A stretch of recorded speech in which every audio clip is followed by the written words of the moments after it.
What's going on, guys? This is Red Bull Tanker, and welcome to another video in my series going over Operation Unthinkable, the game.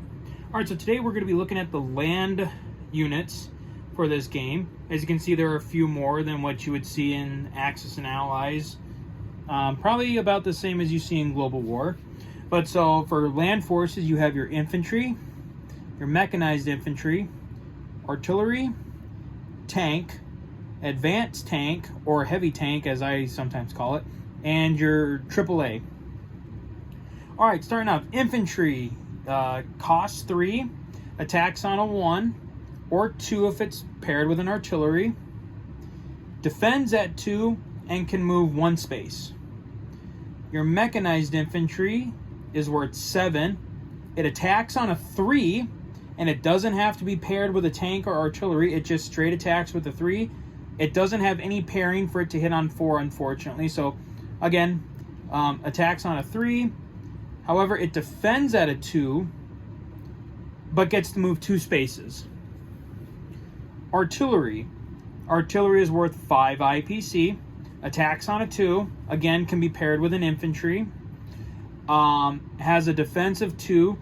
And this one threw me for a loop in the beginning because I wasn't paying attention that well. Artillery can also move 2 spaces in this game. Motoring right along, you have your tank. Tanks are worth 8 IPC, attacks on a 3, defends on a 3, and can move 2 spaces. Tanks, or advanced tanks or heavy tanks, cost 10 IPC. They attack on a 4, defend on a 3, and can move 2 spaces. Heavy tanks, like being able to hit on a 4 is great. However, you do have to again be cautious that again they do have the same defensive value as your standard tanks. And then AAA, AAA is worth 5, has no attack value. Just like Axis and Allies, and I think even Global War. You get 3 dice on the defense for anti-aircraft guns. If you roll a 1, you shoot down an enemy aircraft. And then it can move 1 space on the non-combat. However, a stark contrast between this game and other games is that your AAA can shoot on every round of combat.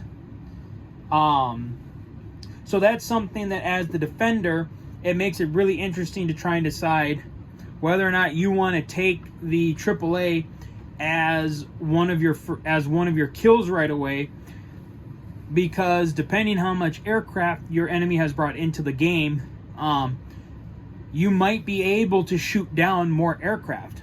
It's just one of the risks. It's one of those inherent risks that you as the defender have to decide. Do you want to try and thin out your enemy air force by keeping your AAA alive longer than what you normally would?